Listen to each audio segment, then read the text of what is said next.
I just did the whole video and it's not in focus, so here we go again.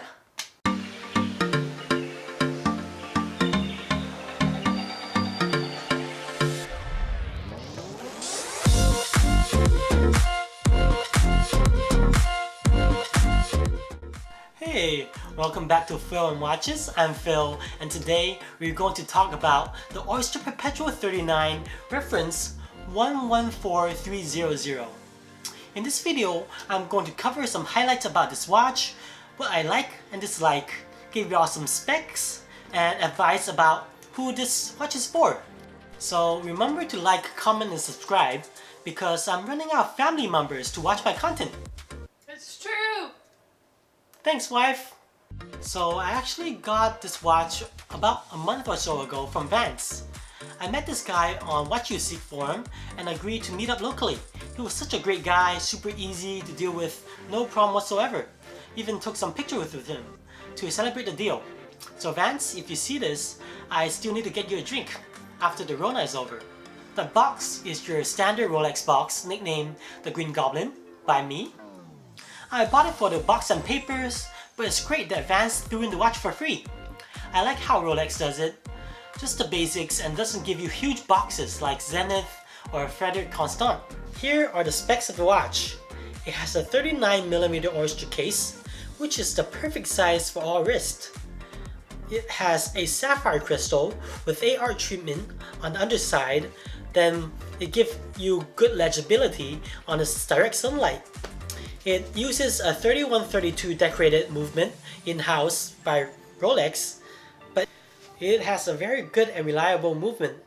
The 3132 is anti-shock and magnetic, so no problem crossing the border and going through security checks. As a daily watch, the power reserve 48 hours is more than enough.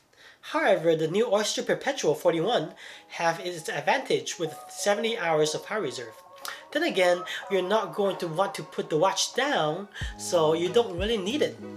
Man, I also love the single stick dial of the OP39 as opposed to the 41 with the double sticks. Some people say it's less legible. I have no idea what they're talking about because if you can't tell the time because you can't understand where 3, 6, and 9 is, then you need to go back to elementary school. Yeah. What about this case though?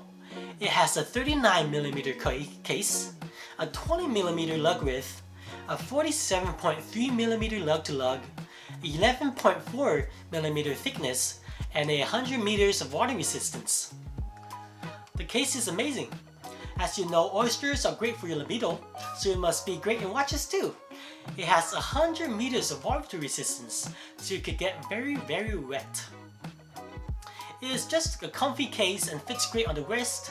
The lug tapers down to the wrist so it doesn't feel large at my tiny Asian wrist. The smooth rounded bezel is fantastic. It's not like the Explorer 1, which is more flat. This one, in my opinion, is more subtle, more classy, and make the black dial look bigger. The hands and indices are very sticky.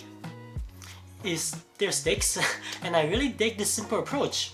It's not like you have a hard time reading the time or anything. It also has great lume, so you can tell the time even when it's dark. Let's talk about the bracelet. We all know Rolex makes great bracelets, and this one didn't cut any corners. With the solid end links, the fit and finish is on point. The brushing of this bracelet is next level. You can see the uniform lines and details they put into it. The clasp, however, is a little too big for my wrist. I like clasps that are smaller so I can fit it in the middle. Plus, this one doesn't have quick adjustment, so I really don't know why they couldn't just make it a little bit smaller. My favorite part about this watch is the size. At 39mm, it's a great size for the watch. Mainly the reason why it's so versatile. It's not in your face like the Hulk or the colorful OP41s. It's not so small that it looks vintage. It's just a modern watch with a simple design in mind. Most of the time, people would not know that this is a Rolex until they look further or more closer. And that's what I like, not getting robbed, because that's no fun. The price for this watch is $5,700. And we know that this watch is discontinued, so it's now more in the $6,000 to $8,000 territory. I know it's a hard pill to swallow, paying extra for a watch. No one likes to do that, unless you're super rich and you like that for some reason. You're sick. But if you really like this model, there's nothing else quite like it. I tried on the OP41s, but they didn't fit well, and the double sticks is just a deal breaker for me. The goods and bads about this watch. Let's first talk about the goods. Well, when Rolex goes for simplicity, it does it right. And what is more simple than this model? Just a 39mm 3-hander, uniform and balanced style with a bunch of sticks and oyster case that is extremely comfy.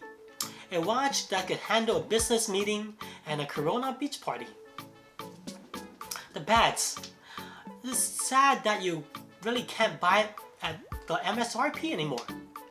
And that part sucks, but it is to be expected from our boy Rolly. I don't like the fact that it has no quick adjustments, as well as it doesn't have any lume on the second hand. So if that's important to you, you just gotta prioritize what you want. So who is this watch for? Well, I think it's for somebody who likes very simple 3-hander watches that are very well made. You might like the brand Rolex, and the history of it, the Oyster Perpetual, which is the actual watch that went on Everest.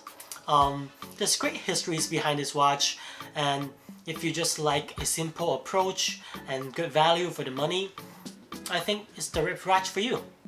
But if you are really want to be very sporty, if you want to be have a watch that sticks in your face, I don't think this watch will be the one to pick. So, the question for this week is, how do you feel about the new colorful Oyster Perpetual 41s? Personally, I am okay with them. I don't love them. I like the fact that it draws a new audience into the brand. But personally, I think they're just a little bit too flashy for me. But you might have a different opinion. Let me know what you think. And that's all for this week. Next week, we will be reviewing the IWC UTC model. And I think that's a classic watch, so make sure you tune in and subscribe. See ya!